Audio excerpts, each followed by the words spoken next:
Imagine waking up and your coffee is already brewed, your clothes laid out sipdiv, not by a family member, but by a robot. Or having a companion that knows your mood better than anyone. Is this science fiction or our very near future? Artificial intelligence and robotics are advancing faster than ever. From healthcare assistants to home robots, the dream of these companions won't just make life easier. They'll provide comfort, safety, and even emotional support. But can robots truly understand emotions? Will relying on them make us less connected to humans?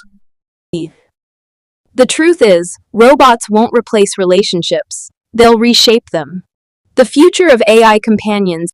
So, would you welcome an AI companion into your home?